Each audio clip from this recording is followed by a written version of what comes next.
Like Yeah, a great trip. yeah, Okay. it's good to sleep in the same bed once in a while. Kaved et avicha v'et imecha, honor your father and mother. Okay, let's go. From Maseret 1.0, underlying principles. Our biological parents and other parental figures give us life and provide us with our needs and wants until we can provide for ourselves. I take issue with that statement. I'm just going to tell you. Oy what I did I was, write wrong? well, I was adopted, so you're not really, So you know, that's why I put in parental figures. that I wouldn't consider my parents parental figures. They were my parents. So I But think they aren't your biological parents, they're my parents. My biological parents gave birth to me. They didn't right? raise me. So I think that you should be mindful of that. Then How you know, about our biological and adopted parents? Okay. Anyway, give us life because and provide us with our because needs and wants until we well, can you know provide what, ourselves. That's all right. Janet, I actually do want to stop on this because I want to get it right.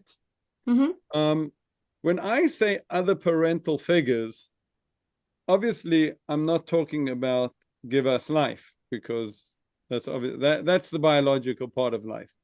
But provide us with our needs and wants until we can provide for ourselves. Now, sometimes that's not even adopted parents. You know, you could have an uncle or a I mentor, agree. I agree, but and and you're referencing parents in just it's just look, so if I it, wrote here our biological parents, comma, adopted parents, and other parental figures give us like, would that I work? mean, if I'm the only one that cares about it, it's just I just, it's No, just you're not the only one who cares I about it. just take, when people say who are your parents, my biological parents are not my parents. I understand that. I never met them, didn't know them. They had nothing to do with except genetically providing my Right. body. So, I mean, anyway, I'm sorry to grandstand. No, They are Janet. what? All good, all Don't good. I understand. I apologize. made my point. I think I thank you for listening. And I know it's important, but I don't want to make this all about this. Okay. But they are our teachers. These are the people we owe the most to. By acknowledging the riches they give us, our life is enriched. We honor and respect these people based on the gratitude we owe them and the esteem we have for them. When they age, we get to take care of them. Should I continue? So I want to stop a minute again, and What do you take issue with, Nancy? I'm not taking issue. Gosh, my reputation precedes me. So when it says honor your father and mother, that is um, an expansion of whoever is fathering and mothering you in whatever capacity. So what Janet is saying is important, and so is other parental figures. Correct. I think to consider an adopted mother or and father as other is not something that feels good to me because they aren't other. They are they are central. So I think that what Janet's saying is important, and that's I mean an expanded version of honor your father and mother is that. Well, part of, yes. And, but I don't want to limit it to that. There are other parental figures in our life. And there are, right, but you've left out, yeah. I'm Right. sure there are many Okay. people in all Jewish faiths Right. So who have really, adopted people. really, what it comes down to, I see, is that you could take out the give us life because that's not the backbone to what we're talking about. It's whoever helps our needs and wants and takes care of us that we owe the honor back. They also help shape our life, not just give Oh, us life, help shape us life. Yeah. Shape us and take. Neil, Neil, that's the funny thing because, in I'll speak for myself. My parents are my biological parents as well. Um, I have a sense of gratitude to them for giving me life. I like my life. I love my life sometimes. Sometimes. and Sometimes, most of them. and I do,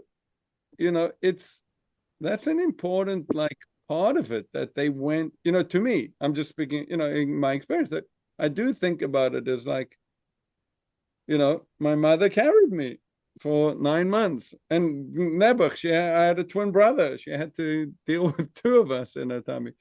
So I that's part of the appreciation that I don't want to.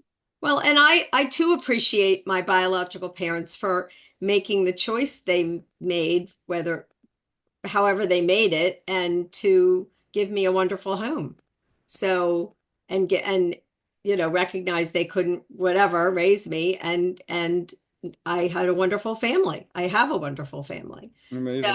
So there's Jenna, you don't have to speak about this, but I have done a little bit of research into the relationship between adopted parents, adopted children, and their biological parents, and whether adopted children seek out or have a need, yeah. try to seek out their biological parents. There does seem to be Mhm.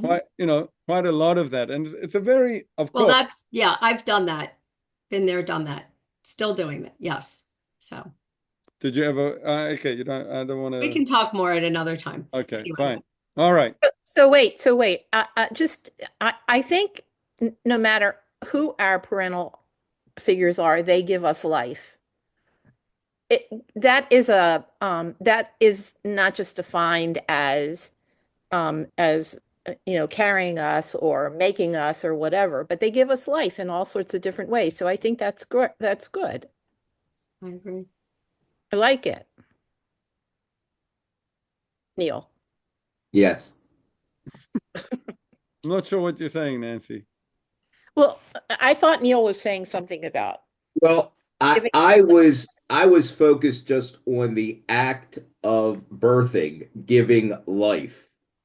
Right. And to I think most me, people would read it that way. I meant it that way when I wrote it actually. Oh, okay. See, I think Nancy's but taking it Janet's further. adoptive parents gave her life. Right. I mean, that's what I'm Yes, saying. in life, in the larger sense of it. Yes, not Right. Well, this Aseret is all about expanding exactly. very narrow definition to include much broader. At least that's how I'm reading it. You got it, Nancy. I'm impressed.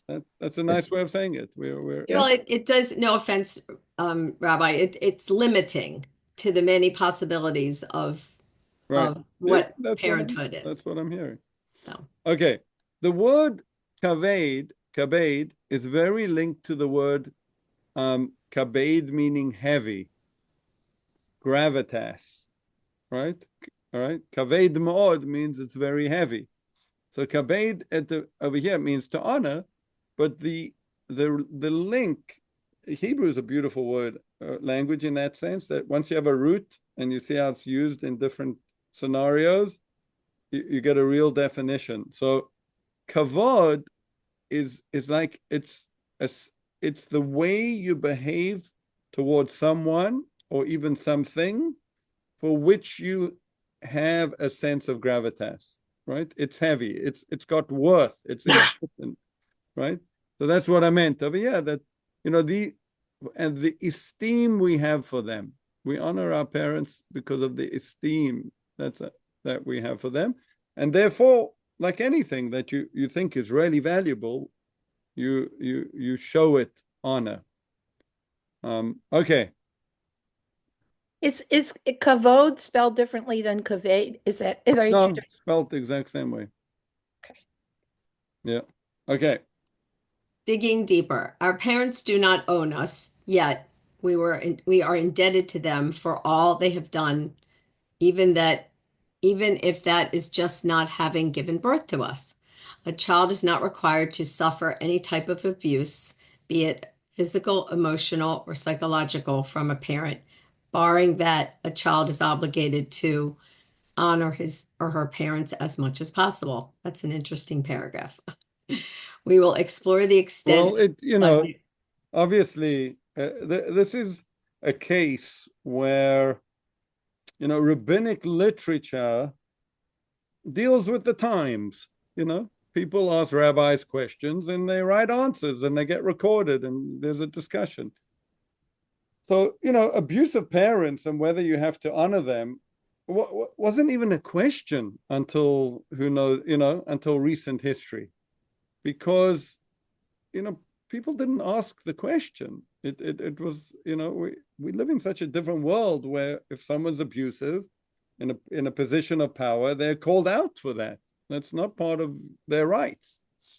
So it's really recent rabbinic writings about this, and it's interesting. They do, this is a big thing to come along and say, well, on paper it looks like you have a mitzvah, but you don't have to suffer any abuse, right? You don't have to suffer any pain in when honoring parents. So if you can't stand them because they've been abusive, you never have to see them again. Oh, they're your parents? No, that's not a Jewish idea, right? It's interesting. I think it's pretty progressive, actually. Well, it's very progressive. It doesn't say that wives shouldn't suffer any abuse from their husbands. Absolutely. How do you know? I don't, but it doesn't say It does. Later on, even Maimonides Oh. spoke about it. but not in this Dabir. Well, this is speaking about honoring parents. Right. It's so remember, there are 5 commandments on each tablet. Here we go. Okay, so these 5, that's cute. these 5. Want to know a funny thing? Linda Howitz brought this back from Israel for me. Very cute. So it's really lovely, and I keep it on my desk. But believe it or not, you see this over here? That's a Zion. Yeah. It was written the wrong way as a Gimel. No, I was going to say. I had to correct it. Oh my God. So when I go back, I'm gonna go to Bar On and say, "Hey, get your numbers, get your letters." Okay. Anyway, 1, 2, 3, 4, 5. This tablet's known as the one between man and God. The ones we did already, 6, 7, 8, 9, 10, is between man and man. So why is the 1, 5 honor parents on the one between man and God? So there's a lot of commentary on that. Some say that it's not really between man and God and man. It's horizontal relationships and vertical relationships, right? So these are all relating to your fellow man, right? He's your neighbor. You don't look up to him. He's not, doesn't have any authority over you. Who are the people that have authority over you? God and parents and teachers. Okay. So I like that. I like the vertic. I like when you said vertical, because that makes a lot more sense than between man and God when you're talking about parents, at least, and teachers and mentors, and anybody that guides you, right, and helps you. So Rabbi, I don't like, sorry, but I don't like the part that says is not required. I think it should say a child should not suffer any type of abuse. I don't know what this is not required. That doesn't. Well, okay. It's true. It's an awkward word to put there, required. Well,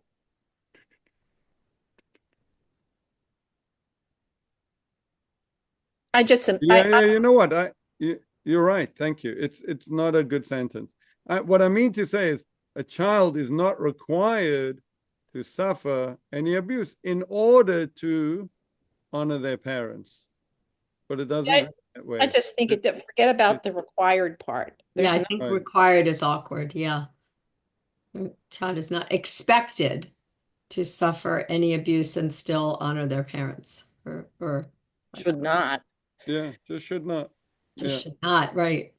You can change it or not as you wish, but that's just my take on it. No, I like it's a little awkward. Okay. Yeah, I agree.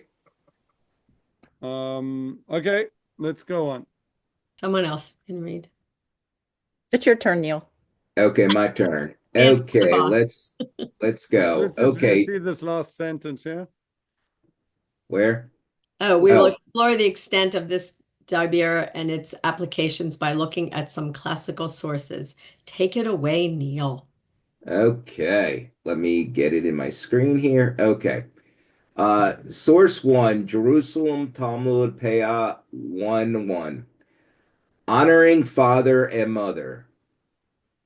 Rebbe Abahu, in the name of Rebbe Yochanan, they asked Rabbi Eliezer, how far does honoring father and mother go? He said to them, you are asking me? Go and ask Dama ben Netana. Dama ben Netanya. Dama ben Netanya was the head of the city council. Once his mother was slapping him in front of the entire council, and her slipper fell from her hand. He handed it back to her so that she would feel no inconvenience. Rebbe Hezekiah said, he was a Gentile from Ashkelon and the head of the city council. He never sat on the stone on which his father used to sit, and when his father died, he worshipped the stone. Isn't that worshiping idols? Well, he was not Jewish. Oh, Yeah. okay. So, So the mother was slapping him with her, and she was slapping him, and he was a Gentile. well, they're non-Jewish. Yeah, they're probably, Arabs. Dama ben Netana was Yeah. not. Okay. Yeah. So why would the rabbi say, go ask him? Good question. Great question. Yeah. What is the I'm lost on this first paragraph. I was too, Neil. Thank you.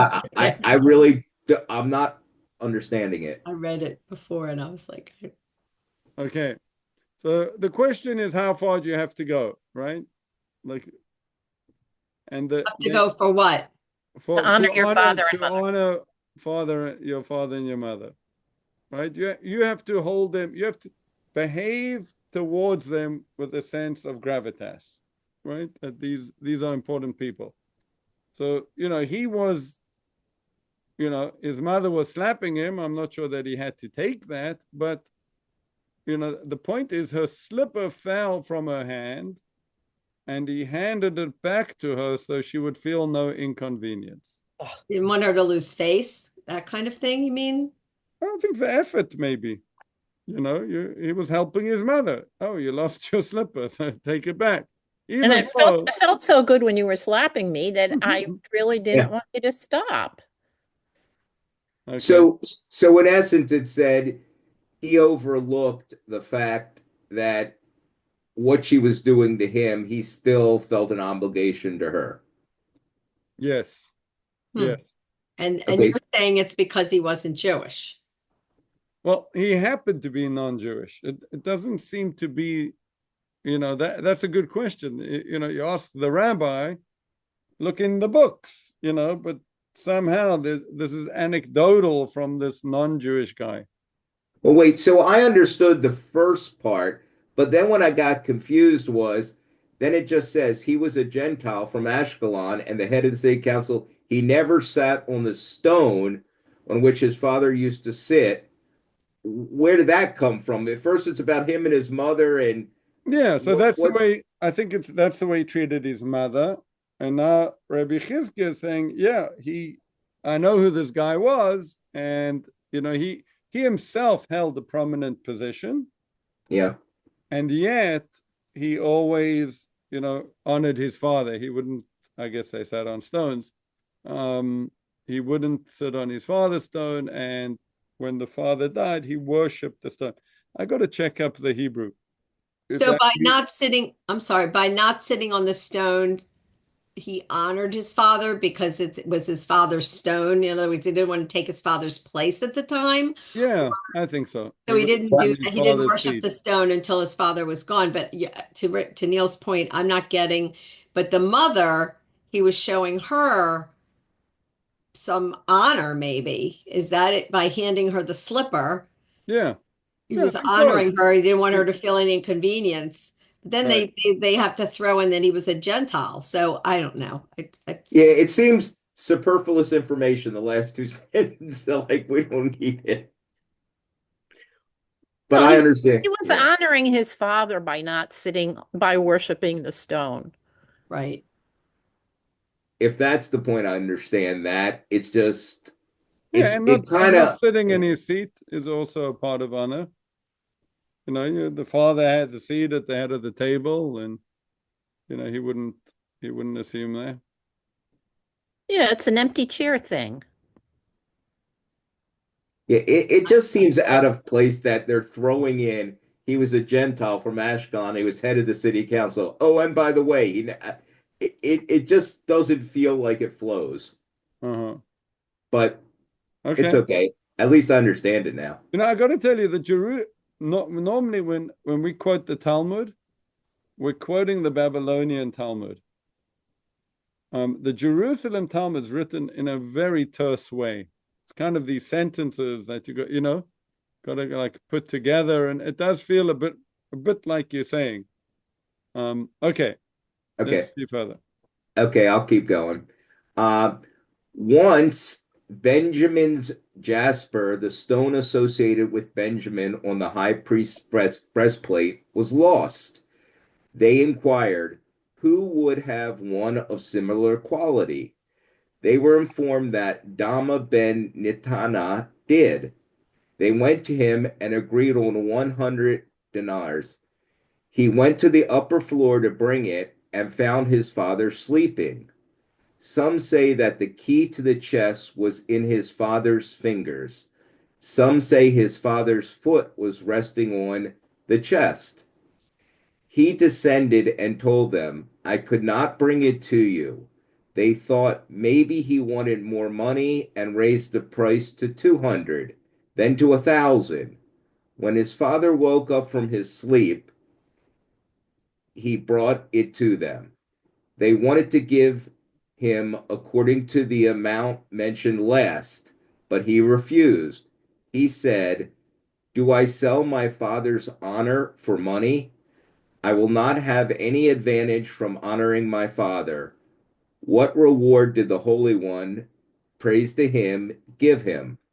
Rebbe Yosef Baraban said, the following night his cow gave birth to a red heifer. Heifer. I'm sorry, heifer, and Israel gave him its weight in gold and took it. May I ask a question? Yes. Is am I missing something, or is the breastplate where the stone is also the stone that his father sat on? I mean, I'm confused. No. That's got But nothing. Benjamin, No. but So the Jewish high priest would wear a breastplate, and on the breastplate there would be 12 stones corresponding to the 12 Jewish tribes, and the name of each tribe on that stone. So I get that, but they're going back to Dama ben Natan. Yes, He same had guy. it because that's where I'm confused. Is it going back to the stone that his father he would have had? No, Why would he have had the stone? It has nothing to do with the seat, the stone that. I don't think so. I don't think so. Okay, I just thought that was kind So of. one of the stones, one of the 12 stones was lost, the Well, that I jasper. get. Yeah, that I Right. understand. I just didn't understand the reference, the connection. The second paragraph is about the same Dama ben Natana who had his father's. It was confusing. Anyway. It It is is. a confusing paragraph because it doesn't flow naturally. I mean, how would the father know to bring to bring the stone down? He was No, sleeping. I think it's going back on Dama ben Natina that he He's a Gentile from yeah, Ashkelon. here when his father woke up from sleep, he brought it to them. I think it's this guy Dama ben Natina. Oh, not the father. Yeah. Got it. Oh, so he's the other guy. Okay. Yeah, he's the son. Okay. And he didn't want to take any But he was the Gentile from Ashkelon. I mean, I'm just not understanding Yes, the yes. flow of this. He's Okay. he's the Gentile from Ashkelon. Okay, so this, he wouldn't,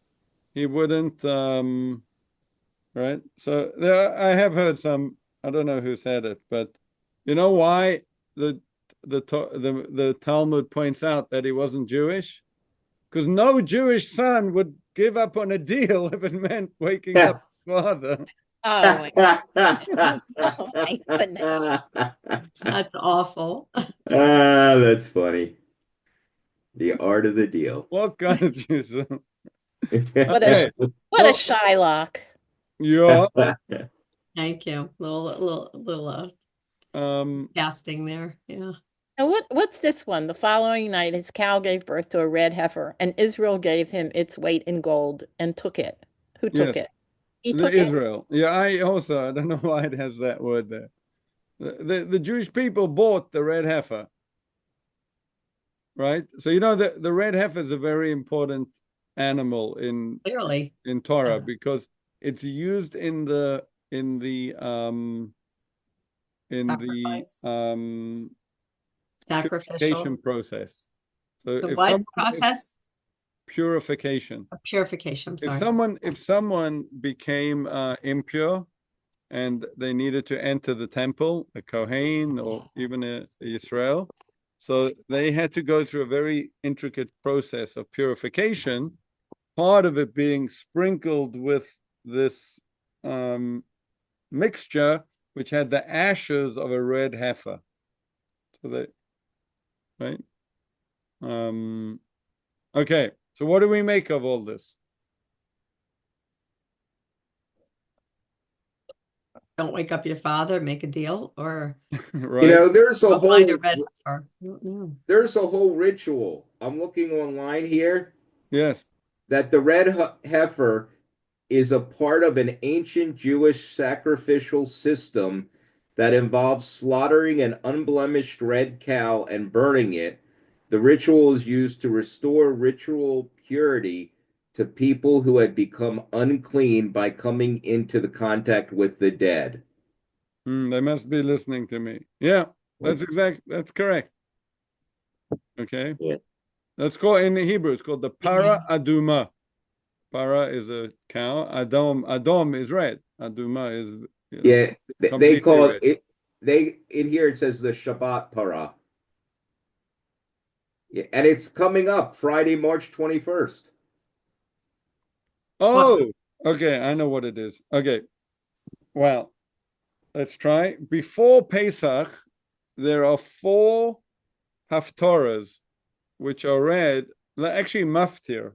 So we read on 7, we call 7 people up to the Torah on Shabbat. It's the 7th day of the week. And then the person that reads the Haftarah from the prophets, he also gets called up, right? So he shouldn't actually, so as not to embarrass him and say, hey, everyone else got Torah and you just got prophets. So he gets a Torah reading.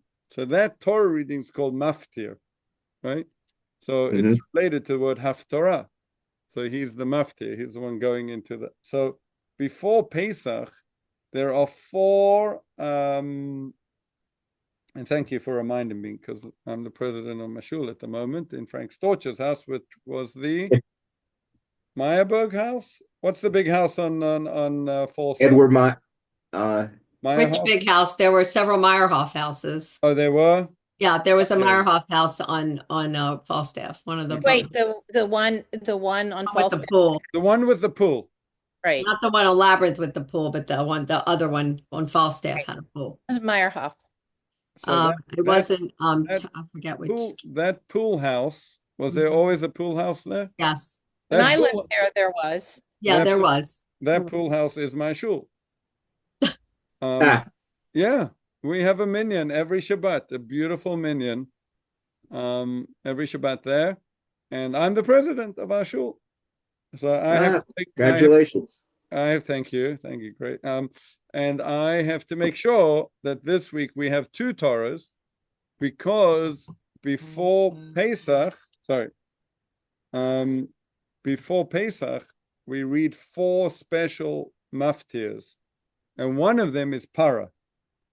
So that's called Parshat Para. It's which Parsha of the week? The one that we read Para, which is really the maftir. It's not the regular reading. Okay. Okay. And I scribed a letter yesterday in Beth Am's New Torah. Oh, Cool. Well, I didn't do it because the scribe does it, but You like held your hand, or you held his hand? this feather The feather. with my grandchildren and my daughter and son-in-law. And the letter we scribed was Lamed, and her name is Leah. So she was very excited about that. And she asked the rabbi whether he chose it for her, and he said God chose it. Oh, Love that. Nice. Okay. So what do we make of this story? How far? So if I would ask you from this, this is the Talmud, this is where we learn out our Jewish traditions. How far does honoring parents go? Well, I took the second half to mean that, even though more money was offered, he wouldn't take it because it would have been ill-gotten extra money or something like that. That the price was the price, and just because they hesitated and the guy thought that he didn't give him the money because he hadn't come back with it yet, so he kept offering more and more, but he refused to take the additional money. That's honoring somebody and honoring what it's really worth, not taking advantage of someone.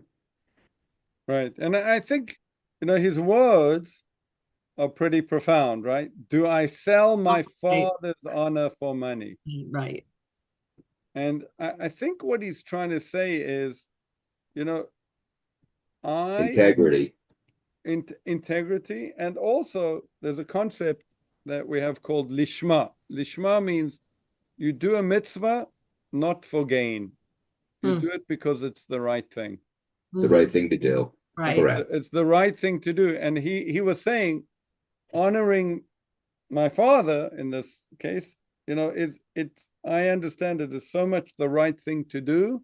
I'm not even going to take money where money could come from it, because Right. I wanted to remain pure. It's the honorable thing to do. Yeah. The right thing to do. Yeah.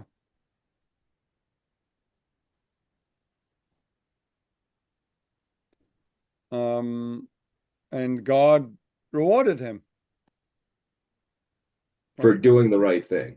Yes. Or he I guess sacrificed his money to do the mitzvah, and therefore God repaid him, or God rewarded him to get money for a mitzvah, right, which was the red heifer. Okay, any other thoughts? That's good.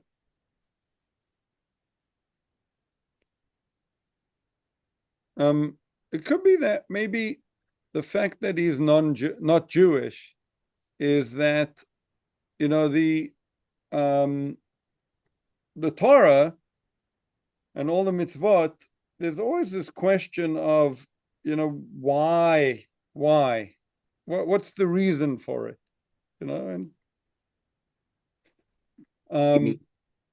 you mean why? Yeah, any not mitzvah, you can say, Jewish? what's the reason for the mitzvah? What's the reason for the mitzvah? And the worst answer, maybe the best answer, is because God said. It's our Torah, and we believe that God commanded us. But going to the non-Jew or Rabbi Eliezer, saying to them, honoring parents is very intuitive to humanity. Right? Honoring parents is a very human thing. People, and how far it goes is like this guy seemed to to really understand it. Like he really got it. Like these are my parents, and at least I'm not going to embarrass them. He didn't embarrass his mother. He still showed her honor, even though she wasn't being very nice to him at that moment. But I still go back to your original, the first two lines of source one, where why wouldn't he just answer the question? Why did he have him go, to your point earlier, why did he have to go to someone else who wasn't Jewish? Is there an underlying message here to Well, compare the way the Jewish people and the non-Jewish people honor their parents and how it's similar? Is that what you're trying to show here? I think so. I think he's trying to say this is a rational mitzvah. This is something that any human being, anyone with a rational, normal mind and sensitivity would honor their parents, right? And because he didn't have the Torah, he just did it, because he had that sensitivity. I don't know. Okay. So non-Jews believe in the Ten Commandments. Depends. Yeah, a lot of Christians for sure. Yeah. I'm not sure Dama Ben Natina was a Christian though. It actually sounds like he was an idol worshiper because he worshipped the stone, right? Right. And nevertheless, he had this incredible, reverence for his parents. Right. Okay, let's see how Maimonides takes it. Who wants to read? And Nancy, you're to up. go in 3 minutes. Yeah, okay. Maimonides, Mishnah Torah, Mamrim 6:7. To what degree does the mitzvah of honoring one's father and mother extend? Even if one's parents takes his purse of gold and throws it into the sea in his presence, he should not embarrass them, shout, or vent anger at them. Instead, he should accept the Torah's decree and remain silent. To what degree does the mitzvah of fearing them extend? Even if one was wearing fine garments and sitting at the head of the community, if one's father and mother came, ripped the clothes, struck him on the head, and spit in his face, he should not embarrass them. Instead, he should remain silent and fear the King of Kings, who commanded him to conduct himself in this manner. Were a mortal king to decree something which would cause him even more suffering, he would not be able to move a limb in protest. Certainly, this applies when the command emanates from he who spoke and caused the world to come into existence as he desired it, him to seek a pretext to kill him. Okay. Something's that should not be there. There's an extra finish period. as he desired it. This is extra text. Okay. And caused the world to come into existence as he desired it. Okay. Yeah, I'm just gonna, so I can tell my graphic designer to change it. Okay, so what's fascinating to me is that Maimonides almost goes the exact opposite way, right? And says, well, this is God's told us to really honor our parents. And however frustrated you are or however difficult it might be, you definitely can't embarrass them, right? So it doesn't say that you can't get your money back for the gold that was thrown into the sea. You might be able to get your money back, but you can't embarrass them. And so too for the damage done to his clothes. So this bothers me a little bit because at the beginning we were talking about how parents have no right to abuse their children, and I think this falls into the category of abuse. Well, hang on a second. I was going to ask you about that, fearing them. Yes, I would agree with you that it's abuse, but even when they are abusive, it doesn't mean that you are allowed to degrade them, right? So we're talking about over here of having a reaction, a negative, if it was any other person, you'd get into a fight with them, you'd scream at them, you'd be angry with them. but these Uh, are your parents. You can't do that. Can you call Child Protective Services? Yeah. No. In all seriousness, it doesn't feel right that it's one thing if your parents decide that they're going to throw away all their money and they're going to throw away, but to cause bodily harm and embarrassment, I agree with Nancy that in my eyes, that's abuse. Great. It is abuse, but the question is, are you allowed, even in that case? So you could call, yeah, I agree with you actually. You could do what you need to do to avoid the abuse, but some, could they go onto Facebook and start telling the story and say what a terrible parent they have? I think that would be the wrong action too, because it's a private family matter. But yeah, I don't know. I guess what you said earlier was you don't have to take it or you just walk away and then what it said earlier is then you don't have to honor them anymore. You just don't want to embarrass them. Right, exactly. It's the next So I step. know right. So Oh, that's interesting.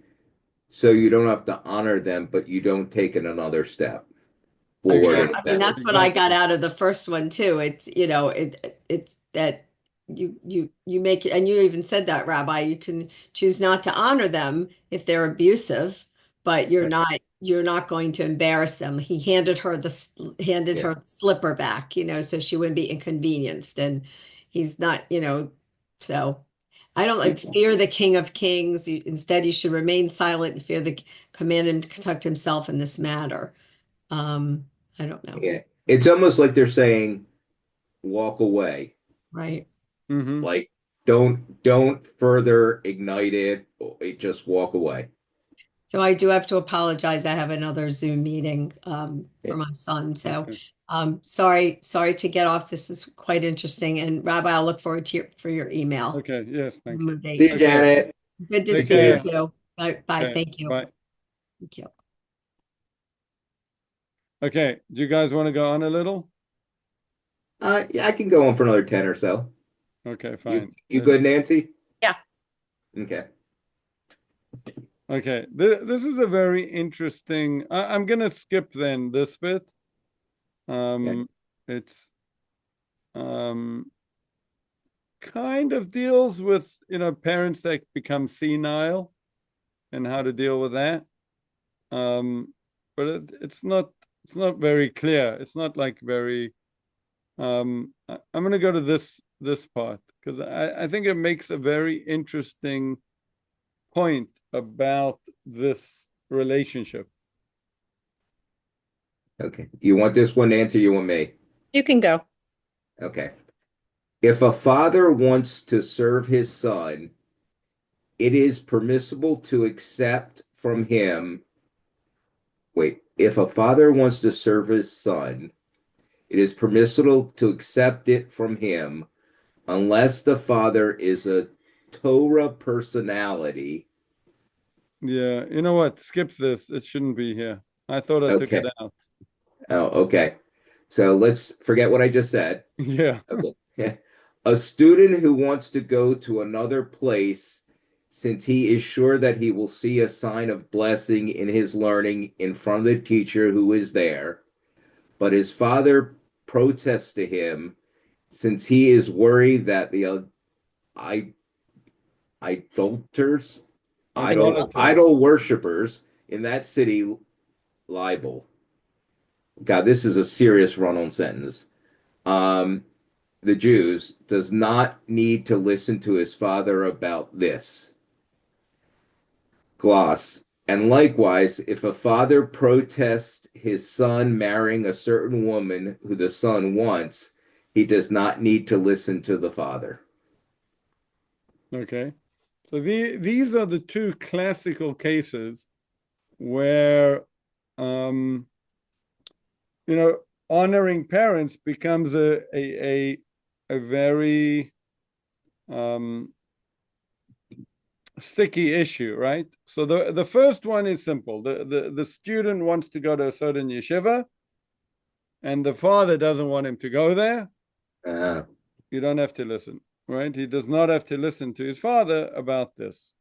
And like Allowed to go. He's allowed to go, you're saying? yes, he can go to Okay. the So what is this? What is gloss? What is this gloss? Yeah, the gloss just means it's a commentary. It's like it's an added rule.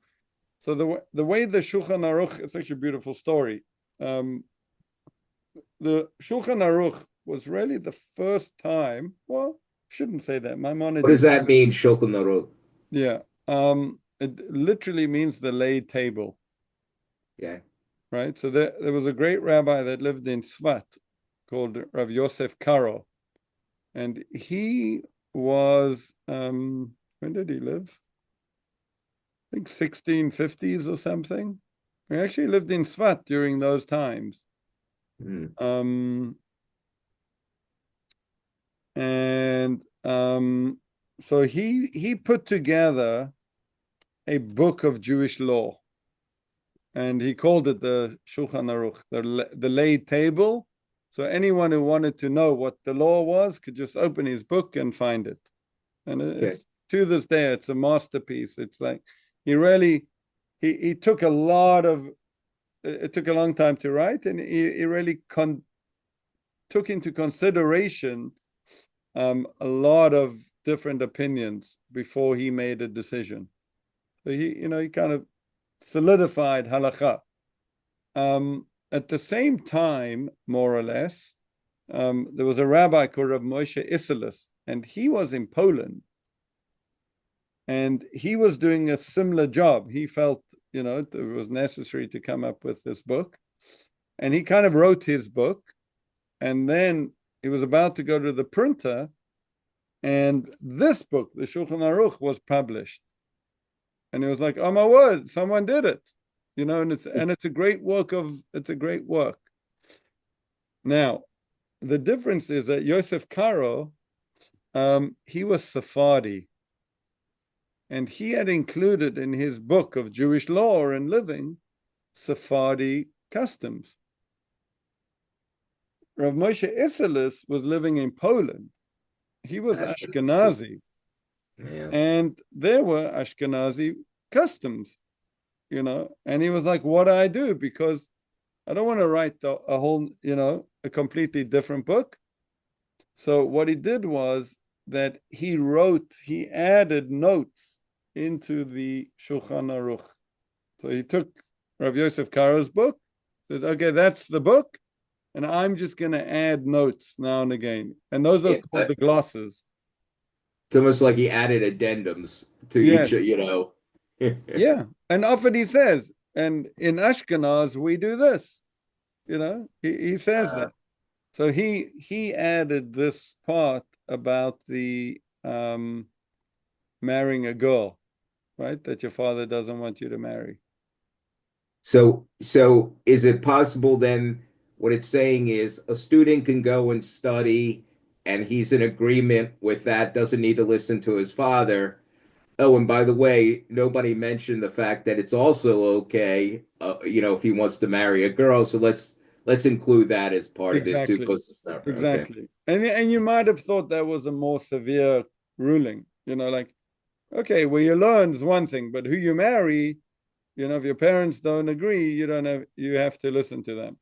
Suppose they want to marry someone who's not Jewish.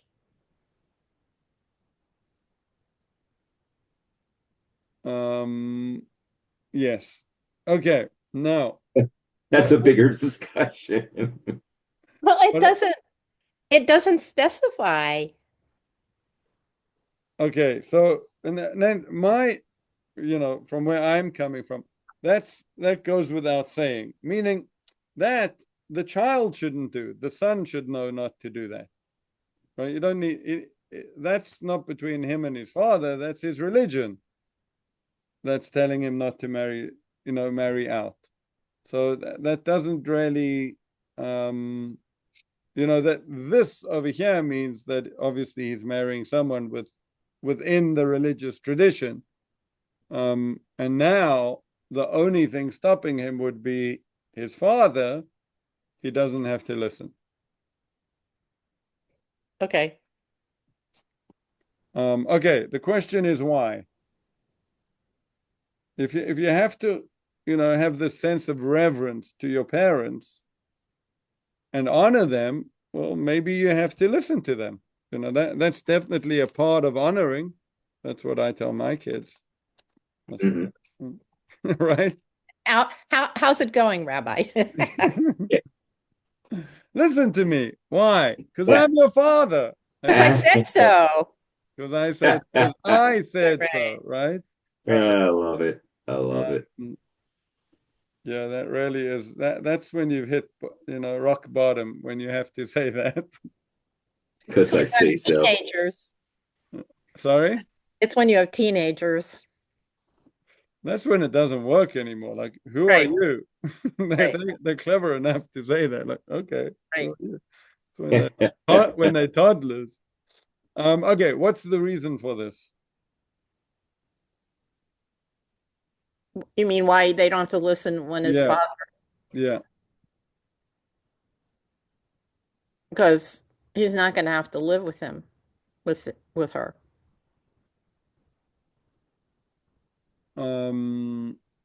Okay. It's his Interesting. life.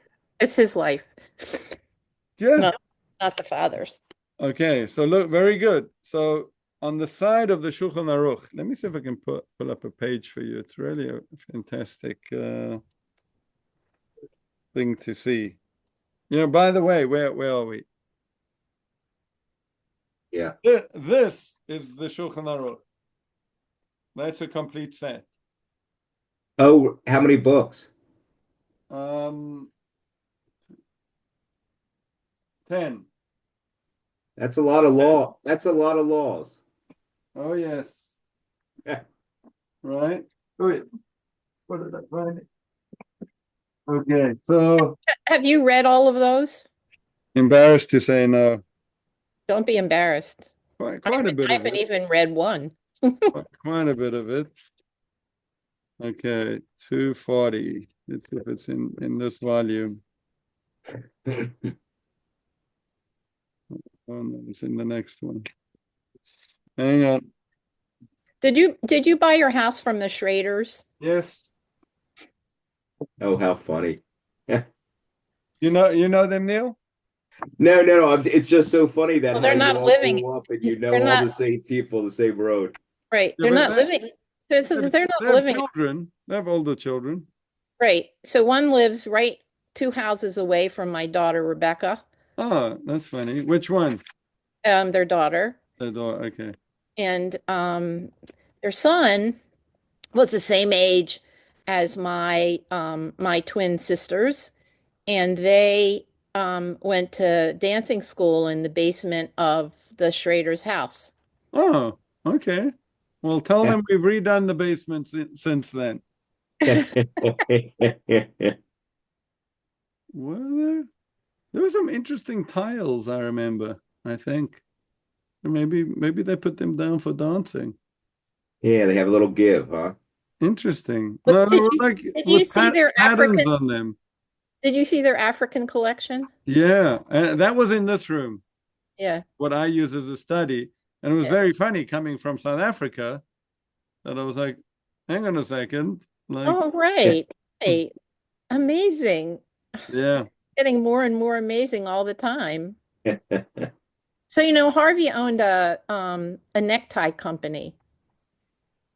Yeah, Did you I didn't find any ties in the house when I came. you didn't? No. They're buried in the walls. Neil, did you know Rob Schrader? Don't think so. How old would he be? He would be I don't know, 79. Yeah, He's no, closer to my parents' age.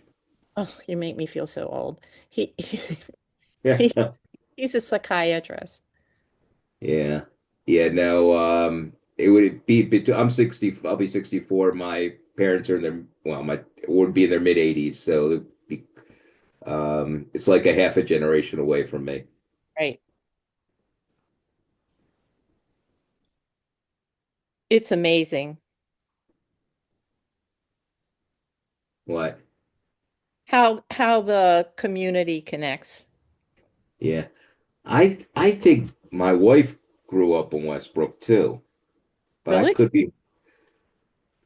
Oh, hold on. What's their maiden name? Cats. Yeah, that's right. I think What? Her maiden the name's house Cat? the house Yeah. next Neil, the house next door had Katz's in it. Alvin and Marlene. I don't know about that. They weren't there when I was there. Someone else was there, but the house next door to Rabbi Bergman's house Let me ask her. Hold on. had a Bonnie, That's what hilarious. street did you grow up on? Athydale, not Westbrook. ask her if there were some relatives of hers that grew up on Westbrook. Cathydale. Not on Westbrook, on Labyrinth. Cathydale. She was on Cathydale. No, but ask her if some cousins of hers grew up on Labyrinth. Did you have any cousins on Labyrinth?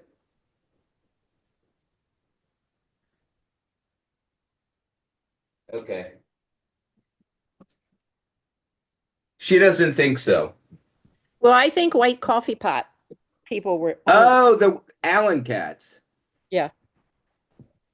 Yeah. All right. who's Nancy. talking Not when I And was Rob- there. And Rabbi Bergman. to? Hello. So Hi. my father lived on Westbrook for quite a while. There you go. Oh, your dad did? My dad did. Ah. But there That's were, when but there were Katz's on Labyrinth right next to where Rabbi Bergman lives. It might have been Allen Katz from White Coffee Pot Jr. And the son. What's the son? Ann and Kenny. Kenny Katz. Though Maybe. they're our age. Maybe. Yeah. Yeah. But Okay. Bonnie's a Katz from Baltimore. I'm a Katz from Wilmington, Delaware. That's so funny. That's nice that you didn't have to do any change your name. Well, yes and no. It's kind of a boring last name. I mean, it's a one syllable. There's nothing to it. It's kind of boring. Do you know the Jewish meaning of it? Now, Okay, He's so a Kohen. She a Kohen? are either of you Kohanim? well, my father is. And you And do? my father did not think we were, but I don't know how we Yeah. couldn't be. Yeah. I'm sorry. I was in the middle of making dinner. That's good. So The cat dog wants to go out. cats comes from it's an acronym, and it comes from a chaf and a tzadi, Uh-huh.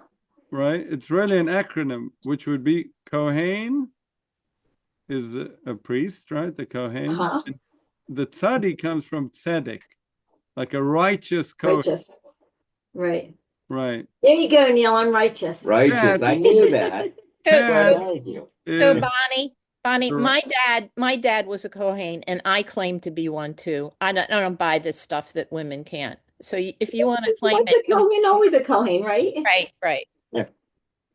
But now what happens to my children? Can they become Kohen because of me? Yeah. Or only because of Neil? Neil. Neil's not a Kohen, right? Right. Well, he claims to not be. Yeah, but well, my father insisted we weren't. So But I don't know. I'll tell you an interesting thing before we look in the Shulchan Aruch. Okay, this is like how it works in Jewish law: is a Kohen is actually is limited to who he can marry. Did you know that? He's limited to Yeah. marry. No, I did not know that. So I What? shouldn't have married him? No, I'm not saying that yet. So my mom was a Levi. So a Kohen's not meant to marry a divorcee. A divorcee. Okay. You were married before, were you? No. Okay, good. Now, this is only a law for the man, not for the woman. Oh, okay. Okay. So were you married before, Bonnie? Nope. Okay. Nope. So if a Kohen marries a divorcee, their children will not be Kohanim. Ah. Ah. So in So our kids are that, safe. sometimes that happens. Like you meet someone even with the last name Cohen, and they say, "I'm not a Cohen." Ah. I remember in my congregation in Cape Town, we had such a guy. Ah. Fascinating. Yeah. All right, I'm gonna get Oh, back to making dinner. Okay. So It yeah, was unless nice you want to see chatting the with Shulchan Aruch. you. Okay. Okay. Bye. See you, bye. I could show you I could find an online copy, but this is more fun. Okay. Okay. Oh, look, Okay. This is the book. it's a big book. Oh, it's huge. It's Yeah. unbelievable how much it just that one page, I'm telling you, would take you 4 hours to read. My God. And It's there's in I'd rather Hebrew, so I'd rather just get the interpretation from you. so now you can see, let me see if I can show you. The middle bit, let's go down. Yeah. Oh. Okay. Out. Oh, yeah. What's happening? Oh no. You know, the binding on this one broke. It- Uh, It's so heavy that So you heavy. need super glue. okay. So now, I don't know if you can see this. Let's see. So I can see it. this is the main book. This is all commentary written after. Just that little portion in the middle top. That's the book. And all of this is commentary. Because what did he do? He just wrote down the law. Said, do this, don't do that. And everyone wants to know, well, who are you? Where did you get it from? Right? So they Yeah. all of this and you can never write down every scenario, right? Laws need Yeah. to be interpreted and applied. So these commentaries are either explaining where he got it from, or sometimes even arguing and saying, I don't think you're right. I think the law should be different.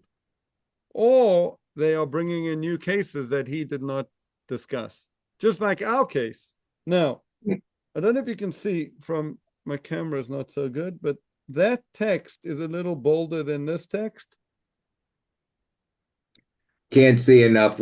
I can see the Okay. line separating the. You can see this. Oh, yeah. There's one line that's bold up top. Yes. Yes. And Okay, I then can it see that. becomes smaller and then it becomes bold again. I can't Right. see the second. I can see the one line that looks like it's a bigger font, Yeah. or it's bolds. One of them. Yeah. Okay. So the bold is the Sephardi rabbi. Okay. And the Ashkenazi rabbi that came along and said, you know what, I'm not going to write my own book. I'm just going to put glosses into this book. You know it's him by the different font. Got it. Okay. Yeah. And this printing style has remained for hundreds of years. So people know which page. You can refer to a page and then amazing. Crazy. it's all in Hebrew, is that right? Oh, yes. Yeah. Huh. All Well, it would take me a lot longer than 4 hours if it's in Hebrew. It's Wait, unless I use Google Translate. yeah, it's not bad. It's the interesting thing is that people claim that Hebrew is unique in that it's the only language ever restored, right? As a spoken language. Ever restored. Yeah, meaning it was spoken by the ancient Hebrews, the ancient Jews. And then at some stage, obviously, they stopped speaking Hebrew as a language, right? In 1948, Jews were not speaking Hebrew. They were speaking in Yiddish, in Aramaic. right? Not so much Aramaic. The Sephardi Jews really spoke the language of their country. I mean, Portugal did have like Ladino or something, like a little bit like a equivalent to Yiddish, but the other Sephardi Jews really either spoke Arabic or the languages of their country. So Jews, this thing of Ben Yehuda in coming back to Israel and reestablishing Hebrew as a spoken language, it is an anomaly in history, but it's not completely true because it was always a written language. Jews were always literate in Hebrew, right? They might not have spoken it, but they could always read and write it. And That's interesting. So that never died. throughout, right? Now, it's interesting that the Talmud was written in Aramaic. That is interesting, right? That's almost like, why did that happen? Everything else is in Hebrew, and all of a sudden, like, the main book of discussion is in Aramaic. That needs to be understood. I don't have a good explanation for that. But as a written and read language, and the prayer book was always in Hebrew, right? So it wasn't like a complete resurrection of a language. It was starting to speak it again, even though most people were literate, you know, in the language. Okay, so one of the commentators over there is called the Vilna Gaon, and he, guess where he came from? So he's much later. Goodness. How many That was, you mitzvot? threw me a bone. How many mitzvot in the 10 Commandments? How many commandments in the 10 Commandments? 10. 613. Okay. Oh, how many commandments in the Commandments, right? 613, right? Okay. So he says like one or two words. So he says so he's quoting the Talmud here. The Talmud says, how do you honor your parents? You have to feed them and, schlep them around, etc. So he says, etc. And all those things are in terms of his father. Meaning, when it comes to how you interact with your parents, that's what this is all about. You have to treat your parents with honor, kavod. But they don't own you. How you want to get married? That's not between you and your parents. That's between you and your wife, right? You want to go study somewhere? They don't have meaning. Parents do not have jurisdiction over children, yet children should show honor to their parents in the way that they relate to their parents, but they don't have to take over their life. They have no right to take over their life. Smart. It's interesting, right? Yeah. Okay. What about these sources do you find most interesting? Maybe I should add a word here, disturbing. How does this learning broaden your understanding of honor and who we should honor? Well, we should honor our parents, our Right? father and our mother, and broaden it to include anyone. That's a good question. Broaden it to include anyone who feels parental to us. That's would be my question. Yes, I agree.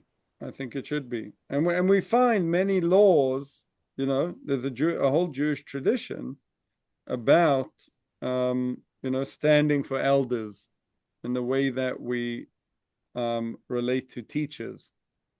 Yeah. Well, the question is, does the meaning go beyond your parents or adoptive parents, and does it go to anybody that has mentored or taught or shared life experiences and knowledge with you? Yeah, I think so. If it's a vertical relationship, this is the epitome of it. This is the model. That's right. Go back to vertical, not between you and God, but vertical. Yeah, you're right.